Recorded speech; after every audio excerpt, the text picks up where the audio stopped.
Just when America has reached a breaking point with division, visionary influencer Danni Benson's "I'm Proud of You, Sis, Bro" movement taps into the pulse and heartbeat of a culture radically torn. But this loving mom's voice of reason and calm has received national recognition. How'd you balance having your children and always traveling with the Yankee organization?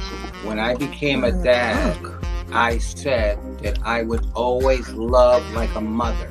I feel like I have to try certain things or act a different way because I know some people or some kids.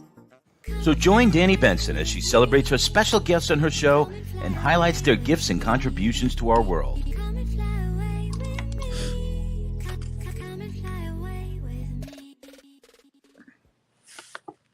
Hi, everyone. Hey, my name is Danni Benson of I Am Proud of You, Sis, host of I'm Proud of You, Sis.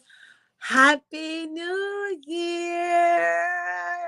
It is 2023. Can you believe it? It is 2023. I'm hoping everyone had a great holiday season. I guess it's back on the grind again. I'm so happy you're joining my show. Thank you, thank you, thank you. Please like, share, comment, and follow.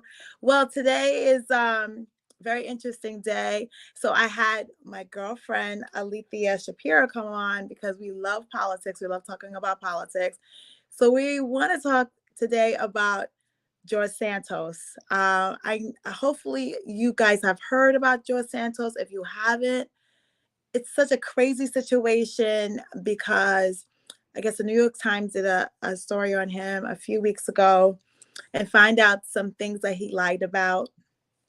And it's so interesting because, you know, when someone is running for a district, you would think proper background checks would be done. Just like if you and I are applying for a job, they always do like background checks to make sure that, you know, we're telling the truth, or, you know, at least, you know, just to make sure like the person they're hiring is the person they're hiring.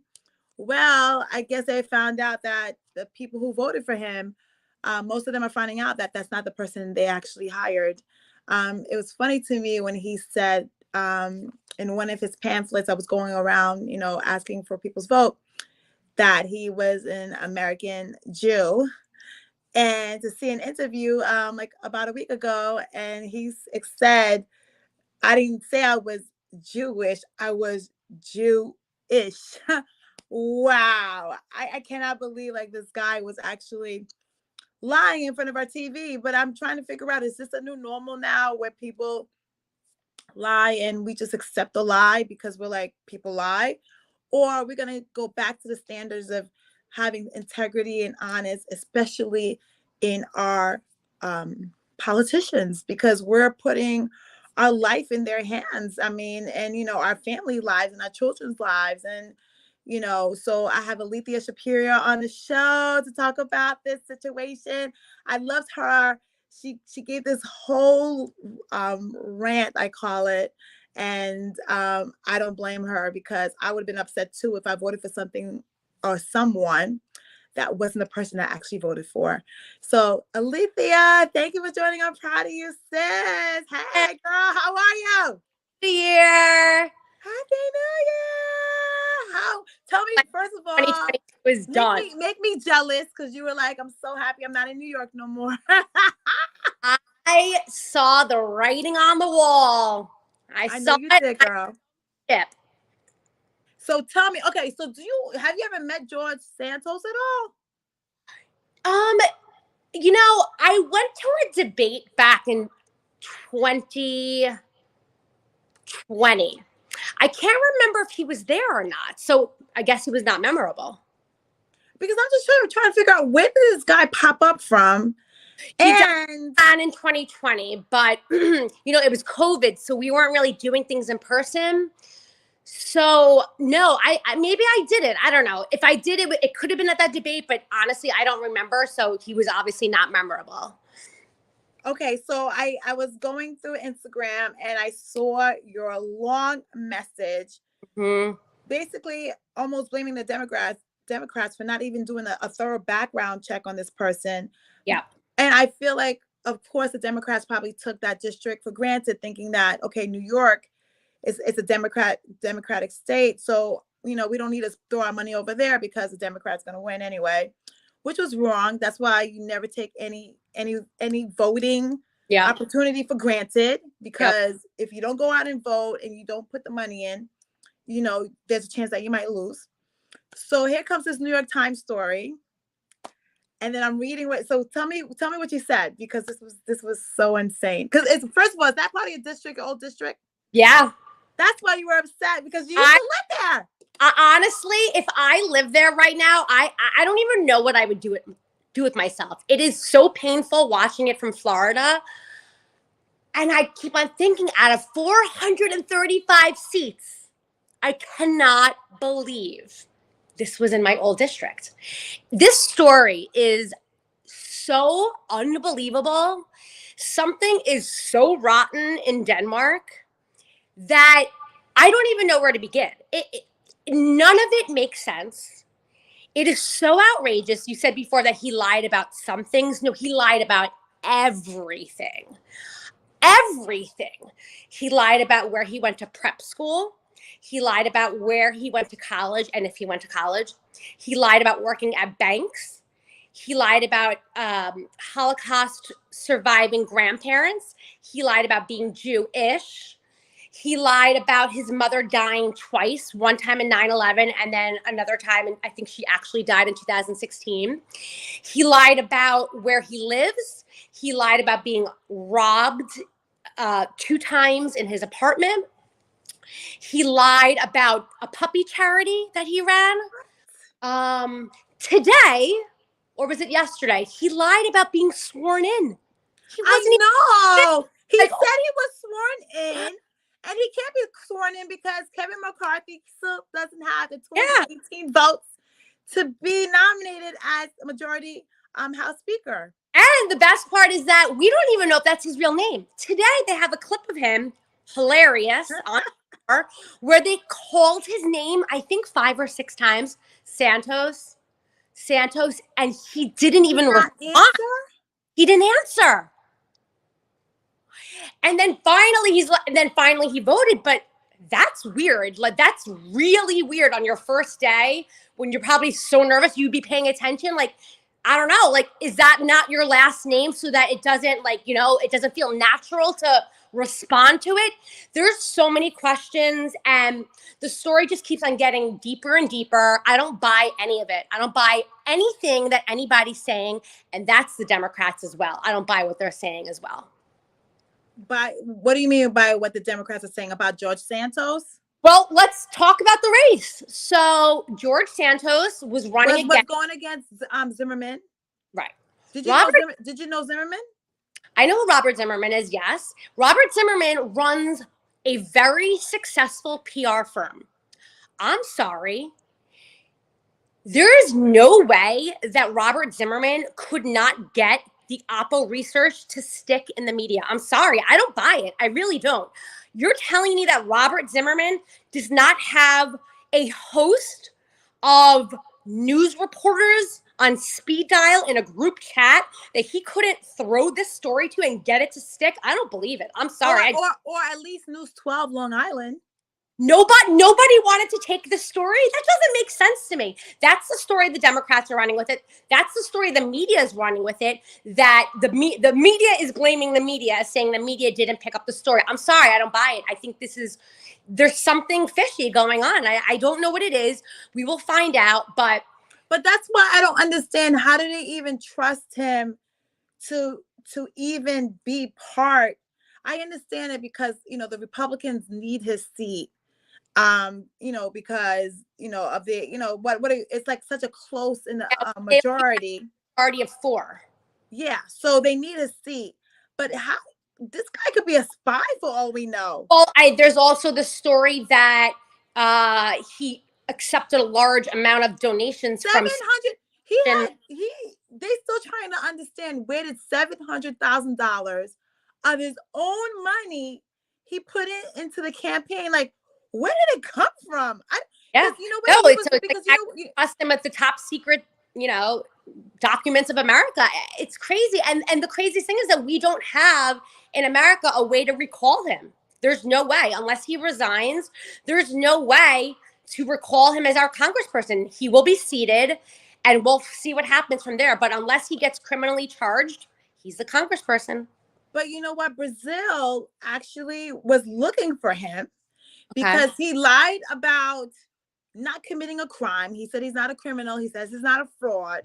You know what's so crazy? I think people really start believing their lies, right? But Brazil has like an account that he did check fraud. Mm-hmm. He admitted to the check fraud. I think he went with his mom or something like that, admitted to check fraud. But then when they went to find him, to prosecute him, he was nowhere to be found. So Brazil just said a couple of days ago that we finally found him. He's George, Santos.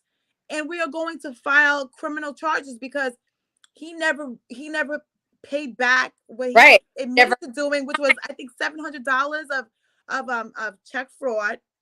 Okay, you would think you're running to be a politician. You would think you would square that off and say, okay, let me send Brazil a check real quick, because it might come back to haunt me. But that's how I feel like this man is so delusional. He didn't even dot his I's and cross his T's. It's so egregious that there has to be a missing puzzle piece, because it doesn't make sense to have this many lies. It doesn't make sense that the Republicans wouldn't have researched him, found out these lies, and ran him unless they didn't think he was going to win. It doesn't make sense how the Democrats dropped the ball. None of it makes sense. I mean, I'll never understand how people can commit crimes and not be scared, to get caught. I mean, this is on another level. This is unheard of. Unheard of, because this could have gave the Democrat side one more extra seat. Yep. And it's amazing because Brazil says that now they know where he is, and he's not resigning, which is crazy because most people would be so embarrassed that they would just resign. That came out of him today, sitting alone. Nobody's talking to him, walking alone in the hallways. The reporters are running after him. I mean, it is so embarrassing. For that reason alone, I would resign. I mean, like, who wants to be seen with him at this point? Because you don't want to be associated with him, but they'll gladly take his vote, though. Right. Yeah, exactly. They'll take his vote. But you know what? But you know who's hurt the most? The constituents. Because now they're afraid that they're not going to get anything done in their district because no one's going to want to work with him. Yep. That's number one. So they're not really going to get full representation. Yep. Yeah. I mean, also, I will tell you, though, I guess you get what you vote for. You know what? The voters, the constituents should have also maybe paid a little bit more attention. The New York election season, it was very weird. It was broken up into June and August. It was a weird week to do it in August. A lot of people were on vacation. I don't know. I don't even know. I don't know. Everyone knows everyone goes on vacation in August. If you're going to do this, do it like right before the kids get out of school, which is the end of June. Because everyone is still like there. Right. Once July hits, everyone is like spread out. Like, Yep. Why would they do it in August? Like, I don't know. Well, the reason is because they had to figure out the redistricting with the Congress, so it took some time in the courts. But my point is that, all right, well, you know what, voters, I'm sorry, that's who you elected. I mean, it is pretty crazy because last election, Swazi won, I think, by 12 points. So Santos, I think, won by, 16 points. I mean, the difference really fit. You want to know why? Because Lee Zeldin, who's also a congressman, was running against Kathy Hochul. Right. And, I'm in Long Island, and Long Island was voted, it was red. Because I guess part of it has to do with, with the crime. Mm-hmm. Another part has to do with, the mask mandate. Yep. Another part has to do with, the crazy, to me, high taxes. Yep. So I think a lot of people voted red for their personal reasons or what was best for their family. Yep. But I don't think that people expected I don't think everyone expected it to be red like that though, because we lost so many seats in New York. Well, and New York usually is blue. Trending in that direction though. Last year, all the seats in Nassau went red. 2020, I don't know, maybe it was because Trump was on the ballot, but I'll tell you the truth. Honestly, I moved from Long Island last year. I never got the sense that it ever felt overwhelmingly blue. I never felt so supported as an activist there. I mean, there's a few million people on Long Island. It's always the same, 20, 30, 40 people doing everything. So I'm not surprised. I actually am not surprised. And that's what really bothered me after the election, when everybody was clutching their pearls in New York and making fun of Florida, where I live. Hold on one second. New York just lost the House for America. And I think it's very rich that we lost the House because of Long Island. 2 seats flipped in Long Island, and then another seat flipped in Westchester, and another seat flipped somewhere, I guess, in upstate New York. So, you know what?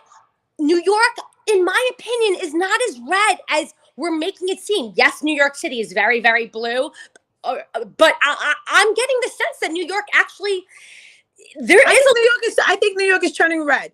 It is. What's going on is New York City is basically blue. The 5 boroughs except Staten Island. Yep. Staten Island is red. And then you get the pockets of the urban cities like Albany and Buffalo. Yep. Because even when you look at the map, it's like you'll see like the small pockets of blue, and then the rest of New York State is red.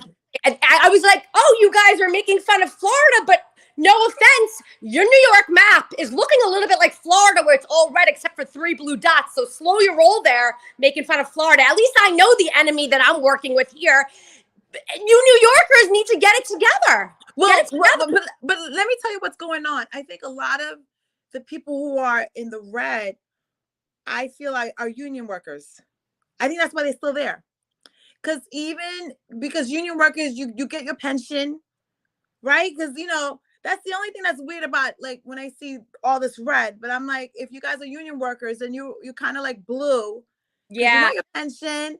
You want to retire at 20 or 25. You want your pension. But those are blue things, right? Yeah. But then everything else, voting against, you want red. Yeah. Well, also, New York 3 is a very interesting district. It is the 6th wealthiest district in America. Oh, yeah, because that's Roslyn. Yep. There's Great Neck. There's Manhasset. Island. Yeah. What do they call it? They call it the Golden Coast. The coast. So, there are definitely a lot of white collar and 1%ers there who, at the first, signal of crime or whatever, they're freaking out, and, they're blue to a certain extent, but then, once it starts affecting their wallets, or, or they see a rise in crime. The other thing is that makes me think, which is so weird, is that I think of the district as probably being one of the best educated districts in America. It's a very upscale area. A lot of the part of the district is, but it's like, then it makes me wonder what's an educated voter now? Because to me, it seems like the district dropped the ball. It seems like the district was, a very privileged district that honestly didn't really care about paying attention to the vote and electing the right candidate. Because if they did, they would have elected Melanie Dorigo, who is running in the Democrat primary. So I'm very, very salty about this whole thing. I don't understand what's going on in the district. I'm glad. Look, I'm make it simple for you. I think it was just all about the color. If you were a Republican, you just went across Republican, because when you go to the voting booth, you just going R. If you're a blue person, you're just going blue, blue, blue, blue, blue. By the way, Roslyn, which is one of the most bluest parts of the district, which usually votes about 66-70% blue. I was told there was tons of Zeldin signs there. So I don't know what's going on, but I mean, Zeldin definitely had a huge impact. And I think Zeldin probably carried him along because, like you said, they went down the ballot. They went to across the ballot. And then even with Hochul, she didn't even debate Zeldin. She didn't? No. Easy. Oh, maybe there was like one debate or something like that, but you wouldn't think there would have been more, because this was like a huge race. candidate, you know? She was just like, eh. She was eh. Yeah. You would think in New York you could find the most amazing candidates, but I'll tell you, you know, the more I learn about New York politics, the more corrupt I've learned that it is. And unfortunately, it's like an old man, you know, an old white guy's game. And I mean, the blame should very much lie in the top, and we should very much talk about Jay Jacobs, who's the head of the Democrats in New York, who should be fired because he on this one. How he did not pour money into this district and make sure that Santos didn't win is so embarrassing. But you want to know why? I think they took it for granted. I think I think we're at a time right now that you cannot take any vote for granted anymore. Because even the Republicans were surprised that it wasn't a red wave. Yeah, they were surprised because everyone was just taking everyone's vote for granted. Maybe I really think it's Generation Z. I really think Generation Z is coming in here and they're not following the rules no more. They're not listening to what mama says or what papa says. Yeah. I think Generation Z is a completely different breed compared to the previous generations because we always did what our parents told us to do and it just trickled down that way. Yep. But Generation Z I think it's that generation that's kind of changing the whole map a little bit. Well, they're definitely more woke and they see how the system is rigged and life is almost like rigged for them now. It's hard, you know, graduating college, getting a good paying job, the price of college. So they are definitely paying attention. And that is where my hope definitely lies, is in the youth, because they are turning out and voting and they're not taking, you know, their vote for granted. I mean, obviously we could have more, you know, get involved, but, yeah, you know, our district, New York 3, actually, there was not a lot of Gen Z there. So it's like an older district. It's like a predominantly white district. It's an upscale, you know, district. So I don't know what's going to happen there. The best thing that we can hope for at this point is that the DA, you know, they do their investigation and there's a criminal charge and then there's a special election. And then that's going to get really, really, really interesting. And why is that? Because who knows how many people are going to throw their name into the ring for this one if there's a new election for Santos' seat. But I think Zimmerman is probably going to run again. He will, but so will, who knows? Imagine if Swazi comes back. Maybe he'll want to take his seat back. Anna Kaplan, the state senator, she lost. You know, she might want to throw her seat in the ring. The other people who ran during the Democratic primary, I'm sure will jump in. So it will definitely be a very interesting seat. All eyes all over America will be on the Santos election. Which is so interesting because it would have been perfect if you were there when I know happening, right? I know. I could not take it. Like my heart couldn't take it. Seeing Long Island turn red is really devastating. It's really devastating. I mean, honestly, like I can understand a little bit why. Okay, so crime is up. That gets scary, especially when you have babies and children, and it seems like nothing is really being done, right? So crime is a big thing, but there taxes also is a big thing too. My taxes just went up again, and I'm just no, that's ridiculous. The taxes are ridiculous. But I want to say about the crime, they definitely lie about the statistics of the crime, and also they're comparing the crime to 20 and 21 when everybody was in the house. Of course, crime's going to be up. People are hopeless. They don't have money anymore. They have no good paying jobs. What do you expect? If you're not going to actually help people, crime is going to go up. But it's not going up as much as the Republicans and Lee Zeldin was saying it was. And interestingly enough, the day after the election, crime was over. Wow. Yeah. I didn't realize that. Yeah. It's really funny. I saw a statistic on Fox, how many times they talked about crime. And then the day after the election, it's just dropped off. Well, you know what? Let me just tell you something. I used to be a publicist, and it's all a marketing game. Whatever they test the market, and whatever gets that person riled up or that demographics riled up, that's when they keep talking about it, because that's how they hopefully get that person to come out and vote. Right? There's like push buttons, we call it.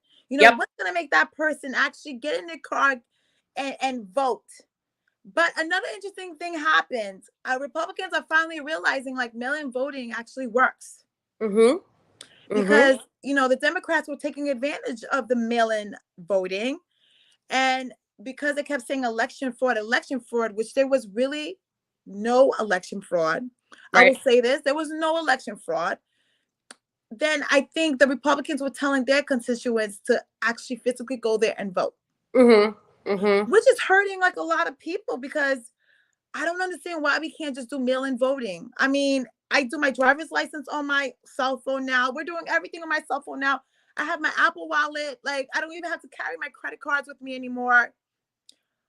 Well, I understand we're that very behind the times in a lot of voting stuff. Also, very archaic rules. You can't even register the day of the election.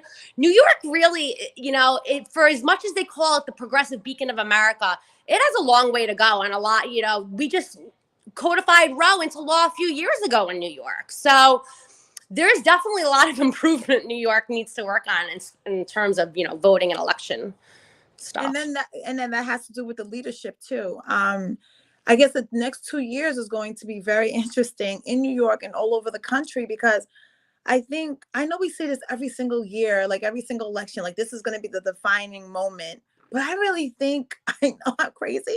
I think this is going to be the defining moment. I think 2024 is going to be the defining moment of the direction of where our country goes. And that's a period on top of period on top of that.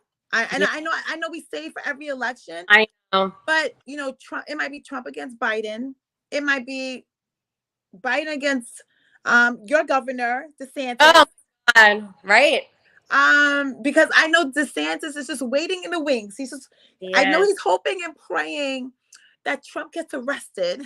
Yeah. So he can finally come in because if Trump doesn't get arrested, he knows Trump is going to bully him all the way through. And I'll be there for it with my popcorn. Just like what's going on in the House of Representatives right now. My popcorn. With Kevin McCarthy. Yep. Starting again at 8:00 tonight, they'll be resuming the vote again.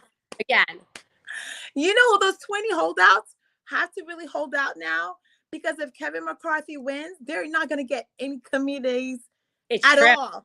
And you want to know something also that's really crazy? Byron Donald is my new congressman. So I had the Santos drama in New York, and Byron Donald is the nominee today that they all were putting against McCarthy. So I'm like, what? Byron Donald? He couldn't even help us during the hurricane. You think he's going to help America? This is a joke. It's a joke. So basically, it's anybody but Kevin McCarthy. Basically, that's what it looks like. And I really don't think, I think this is going to go on for at least another 2-3 weeks. Oh my God.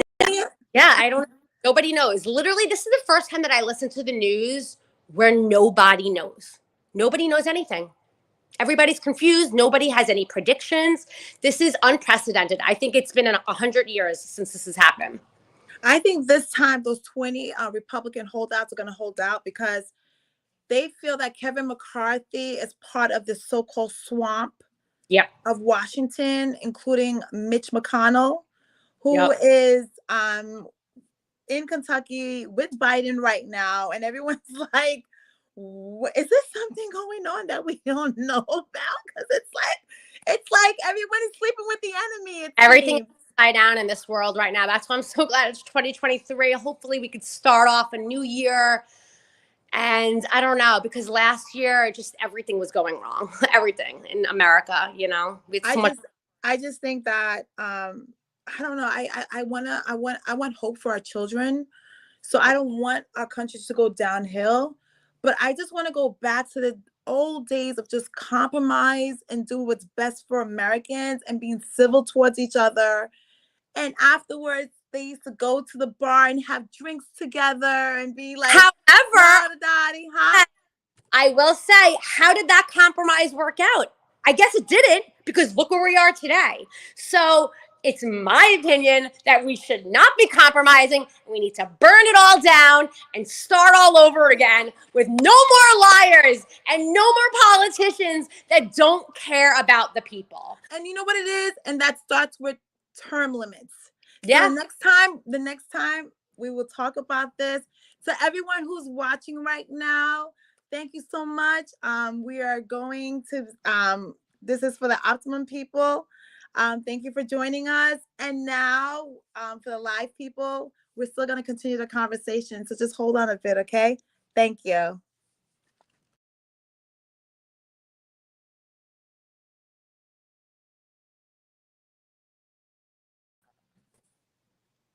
I have to do a hair switch. No, you know what I think they should be? I think they should be term limits. Yeah. I don't think they should be lifetime politicians. Yeah. You know what I mean? It's like even Biden. I'm being honest with you. I don't want him running again.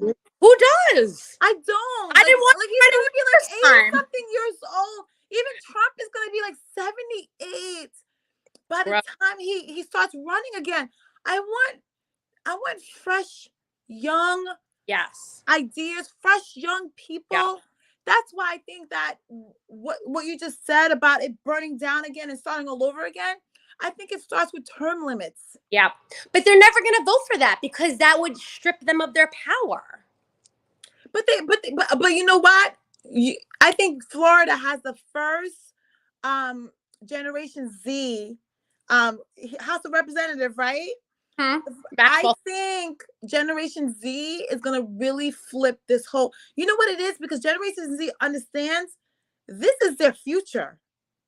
Like if this country burns down, they're the ones that's going to be all screwed because they're the ones that's still going to be living in the craziness while we're all dead in the ground, right? That's right.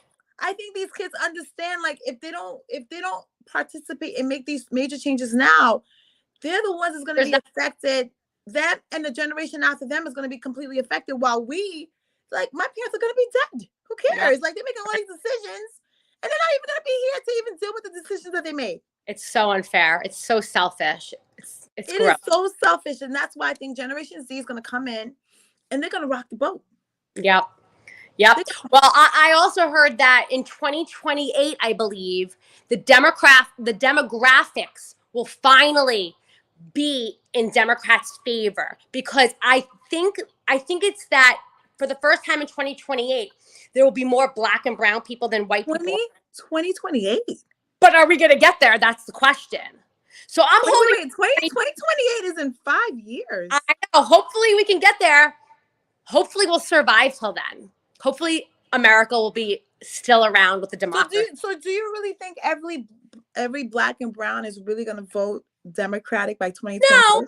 No, but I hope that, we need to burn down the white supremacy. We need to dismantle white supremacy, and we need to start representing what America looks like. And it's not only white people, it's Black people, it's brown people, indigenous. So, I'm excited for when the numbers are different and we are more representative of what America looks like. And hopefully that will be represented in the Congress, but we're not there yet. We don't have the numbers to make. But I'm confused. I'm confused because I thought this country was 60%, white. No, but by 2028, the numbers will flip. That's in 5 years. Yep. Wait. So wait. So where's the 60% of the white people going? Well, a lot of Hispanic voters or Hispanic Americans, there's a big influx. So all the, generations. Oh, so all right. So I get it now. So you're saying all of the, well, you know what? The Republicans might stop that though, because all the DACA, dangerous. All the illegal immigrants that's coming in right now. I mean, even Mayor Adams is honestly flustered because he's saying that, and I have to be fair because states like Florida, Texas, and all the border states that are bordering Mexico, they have been taking the hit too with the influx of all these immigrants because where's the money coming from? So it's taking money out of taxpayers' pockets into helping, illegal migration, right? So now Mayor Adams is like, it's coming out of our pockets now. And I think they're purposely sending the migrants to New York because New York is one of the big states that people will get media attention from. But I think the tactic is actually working because Mayor Adams is like, we need a couple of billion federal dollars coming to New York because the illegals that are coming are taking the resources away from Americans who are paying their taxes. I mean, how do you really feel about that point? I think it's really complicated. I think that the Democrats and the Republicans actually love this issue. Like, it's a wedge issue. They can both, stir up their bases with this issue. if they wanted to solve it, they would have solved it. They don't care to solve it. And with that said, I will say that America is not this innocent country. We are going into other countries, destabilizing their economies and their countries.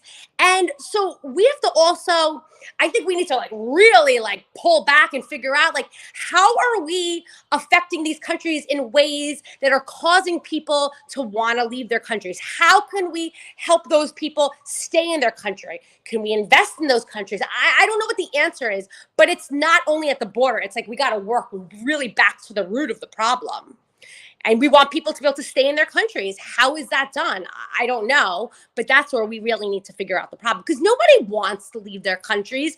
Nobody wants to cross the border. It is so dangerous. Nobody wants to do that. So then how do you feel about people say about human trafficking, fentanyl? There's 300 people a day dying of a fentanyl overdose. What about human trafficking of the kids? I mean, I had a contractor who told me, how they're coming in is they're coming into these big trucks all inside, and they're paying these Coyotes. I guess the drivers, to sneak them into America, but there's people dying that they're not reporting. There's kids being raped. So that there is a negative side. I understand, they're coming here for the American dream. Yeah. But not everyone who's coming across the border are good, good people also. Are you not afraid of other people coming in besides the people who are leaving for asylum reasons? I mean, I just don't feel like it's my place to judge. I don't know what it's like to live in these countries. I do know that it's not a cakewalk to get into America. So if you are that desperate, I mean, you must be really desperate to have to walk through countries for months with no food and the violence. So listen, I don't know the answer, but I will tell you, I traveled all around America.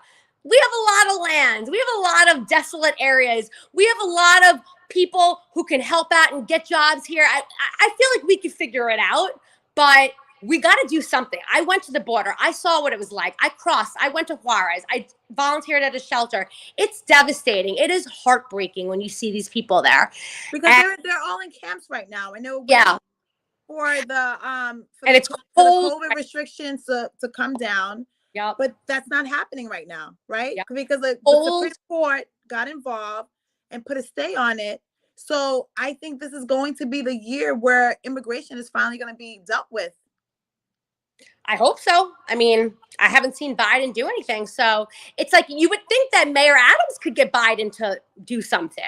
So it's just... Okay, so explain. I need to understand this. Why aren't the Democrats doing anything about it? I'm just kind of confused. I'm kind of confused too. You know what? I am a conspiracy.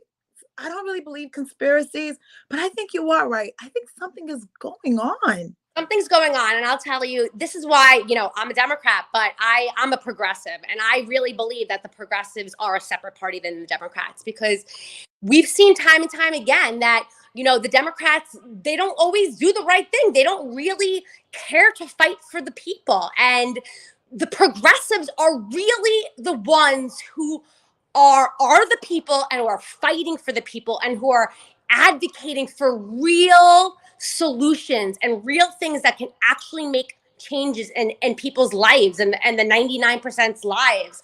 And, Democrats, they vote great on abortion and LGBT issues, but they're not burning it down. They're not going big and going home.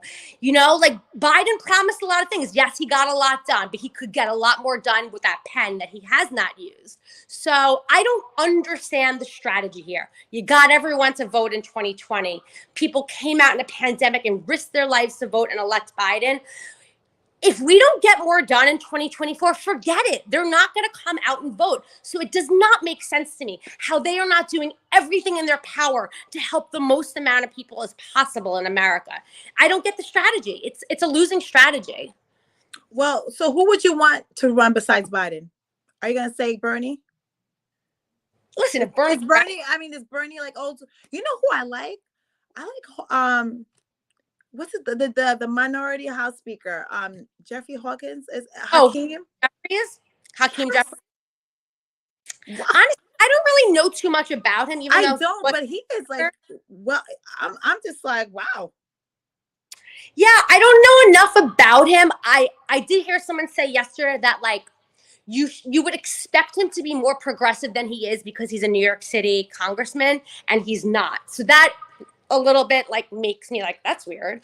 But I mean, centrist candidates do not inspire people to get out and vote.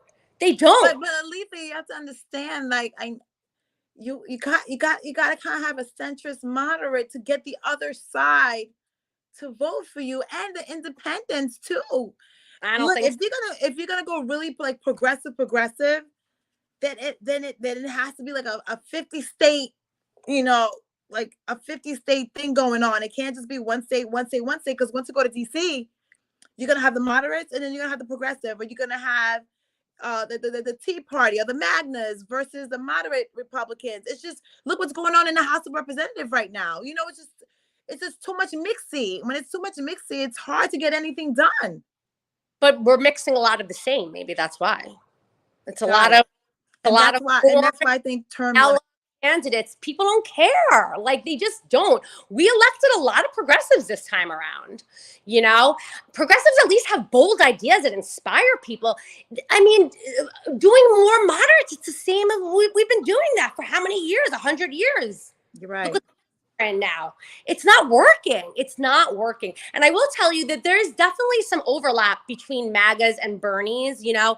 It's this mentality where you feel like the system is rigged, that nobody's really fighting for you, politicians are liars, there's a lot of corruption. So I do think that progressives can win over some red voters if the red voters will open their ears and not be poisoned by Fox News. Because if they actually listen to progressive agendas, it really helps them as well. Yes. But thank you. I can't wait for you to come next month. This was such a great conversation. Hopefully by next month we'll have a lot. We'll have a majority House Speaker. I don't know who it's going to be, but hey, so much can happen. Republicans, you never know. You never know. But I can't wait for us to come next month to talk about this conversation, because I cannot wait to what's going to be, because now it's going to open all this other stuff about they're going to get us, Democrats back. So instead of trying to improve the country, we're going to still do all this stuff that we always do. But why the next 2 years? Yeah. Oh my God. But thank you to Alethea Shapiro for joining. I'm proud of you, sis. Host Danni Benson. Thank you for joining us, and see you next week. Bye, everybody. Thank you. Happy New Year.